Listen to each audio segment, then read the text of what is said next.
Let me start. I want to get to the substance of the question on jobs, but I want to start with something. Today, many of us picked up our newspapers, and we were horrified to see the sight of 10 American sailors on their knees with their hands on their head. In that State of the Union, President Obama didn't so much as mention the 10 sailors that had been captured by Iran.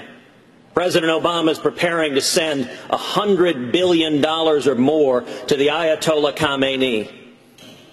And I'll tell you, it was heartbreaking. But the good news is the next commander-in-chief is standing on this stage.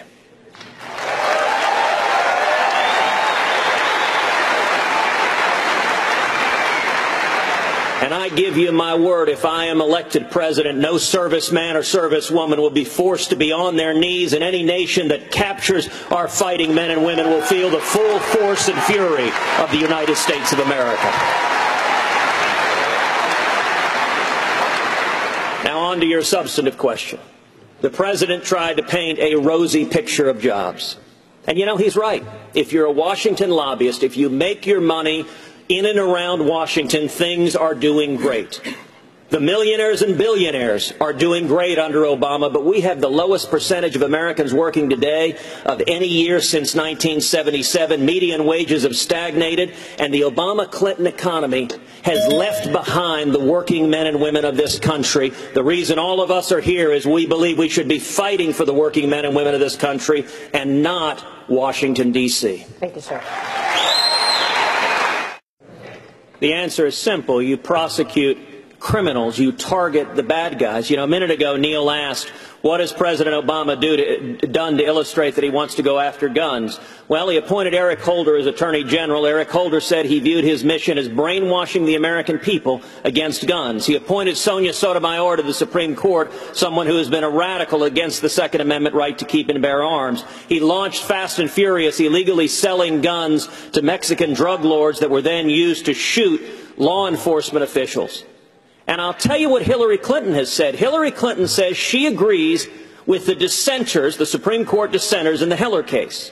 There were 4 dissenters, and they said that they believe the Second Amendment protects no individual right to keep and bear arms whatsoever, which means if their view prevailed and the next president's going to get 1, 2, 3, maybe 4 Supreme Court justices, the court will rule that not a single person in this room has any right under the Second Amendment, and the government could confiscate your guns.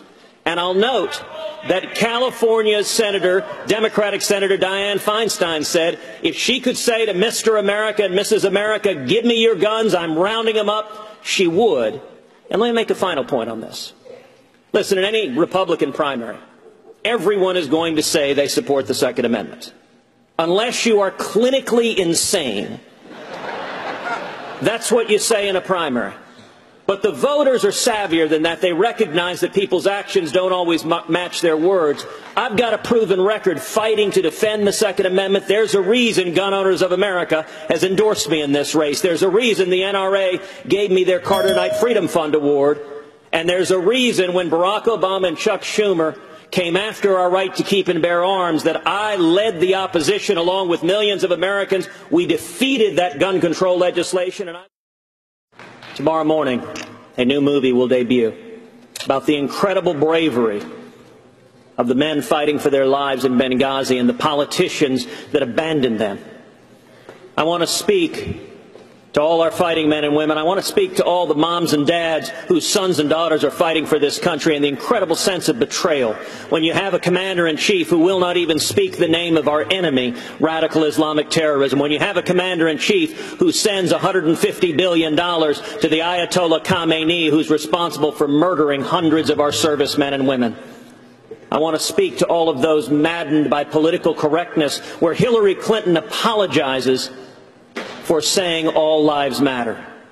This will end. It will end on January 2017. And if I am elected president, to every soldier and sailor and airman and Marine, and to every police officer and firefighter and first responder who risked their lives to keep us safe, I will have your back.